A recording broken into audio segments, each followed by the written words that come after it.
Hello mga karelasyon, ladies, alam nyo ba na merong isang pinakahinahanap ng lalaki sa isang babae para magustuhan ka, para ma-attract sa iyo ang isang lalaki?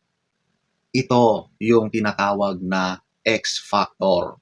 Kaya ladies, kung interesado kang malaman ito, kung nakaka-relate ka, panoorin mo ito.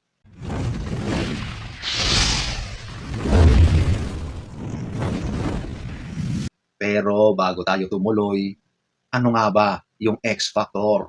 Ano ang ibig sabihin niyan? Ito ang katangian ng isang babae na nagtutulak sa isip at damdamin ng lalaki na sabihing iba siya. Ito na yun. Gusto ko siyang makilala ng lubusan.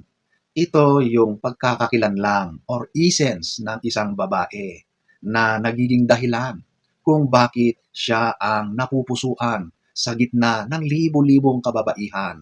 Iba ka sa lahat ng kababaihan.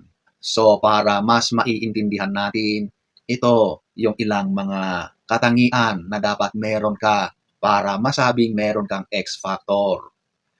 Halimbawa na lang yung pagiging authentic mo, pagiging tunay mo. Sa panahon ngayon, sa lipunan na napakalakas ng impluensya ng social media, ang totoong pagkatao ay naging isang bihira at kayamanan. Ang babaeng komportable sa kanyang pagkatao na kayang tumawa ng malakas, ng walang bahid, ng kahihiyan, o magpahayag ng sariling opinyon ng mahinahon ay mayroong magnetic pull. Ipinapakita niya ang tapang na maging vulnerable na isang napakalakas na anyo ng pagiging feminine. Ito pa ang isang halimbawa,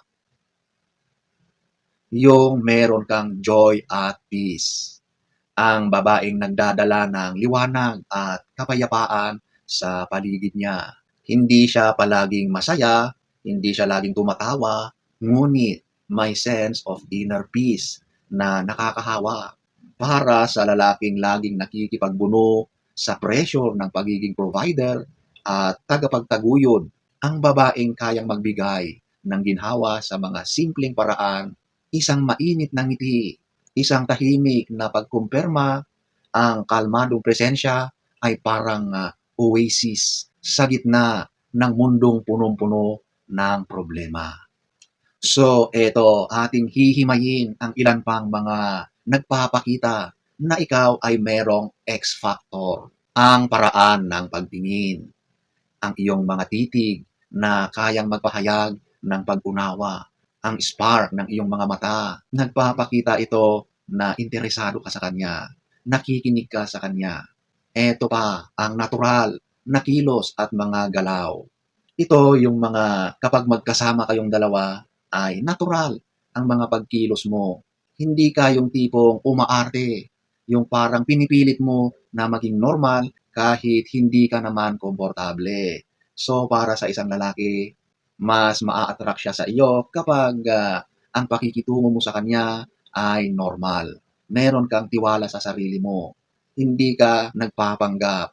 Confident ka sa sarili mo. Kapag meron ka niyan, isa yan sa mga kasama sa X-Factor na hinahanap ng lalaki. Eto pa, ang tono ng iyong boses, kung paano ka tumawa, kung paano ka makipag-usap. Ang babaeng may malambing, mainit, at kalmadong boses, lalo na kapag nag-uusap kayo, ay may napakalaking epekto. Nagbibigay ito ng tunay na sigla sa mismong pag-uusap ninyo. Okay? At kapag nakikita ng lalaki ito yung isang bagay na naa-attract siya sa iyo sa pamamaraan ng pananalita, kung paano ka tumawa, humalakhak, magsalita, bumitaw ng mga jokes. Lahat yan ay napapansin ng lalaki at attracted ang lalaki sa mga ganyan. At eto pa, ang babaeng simple lang. Alam nyo, hindi ibig sabihin na kapag simple ay hindi na nag-aayos ng sarili. Hindi po ganon. Simple siya in a way na hindi siya nagpipilit. Hindi siya nag-iinarte. hindi siya nagpapapansin. Pero kahit tahimik lang siya, mas lalo siyang napapansin ng mga kalalakihan. Ang mga lalaki ay naa-attract yan kapag merong misteryo, meron silang nakikitang kakaiba sa isang babae. Kaya kapag ganyan ang naturalesa mo, tahimik, simple ka lang diyan, hindi ka maingay, hindi ka sumasabay sa mga kung ano yung uso ngayon, ano yung trending, ano yung ginagawa ng lahat, isa yan sa mga bagay na nakakakuha ng atensyon ng lalaki. Kasi kapag pare-parehas lang kayo diyan lahat, wala na kayong pagkakaiba. At ang mga ganyang katangian ay siyang nagtutulak sa lalaki para magustuhan ka, para kilalanin ka, para magkaroon kayo ng koneksyon. Ang mga X-factor na ito ang dahilan ng pagkahumaling. Ang physical na attraction ay pansamantala. Ang pagkagusto sa ugali ay praktikal. Ngunit ang X-factor ay siyang gumagawa ng pagsibol ng matinding pagkahumaling at pagiging interesado. Sa malalim na bahagi ng isip ng lalaki, ang X-factor na nakikita niya ay madalas refleksyon ng sarili niyang pangangailangan at aspirations.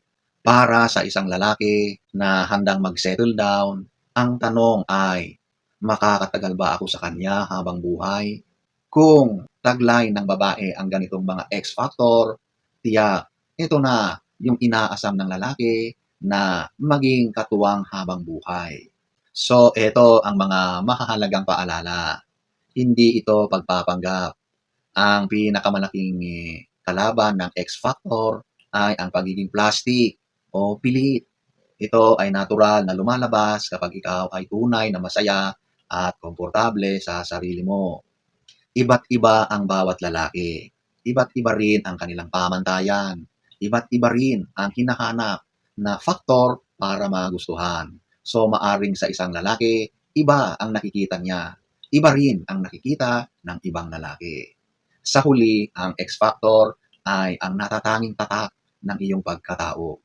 Ang pinaghalong karanasan, paniniwala, pangarap, pagkatao, personality, at paraan ng pagmamahal. Ito ang iyong diwa na nakikipag-connect sa diwa ng tamang tao o tamang lalaki. 2,000 years later. So, ayan po mga ladies, ang X-factor. Kung meron ka nito, tiyak na yan na ang hinahangad, inaasam na lalaki na makita sa iyo. So, sana ay nagustuhan nyo ang ating topic for today. Next story time. Don't forget to subscribe.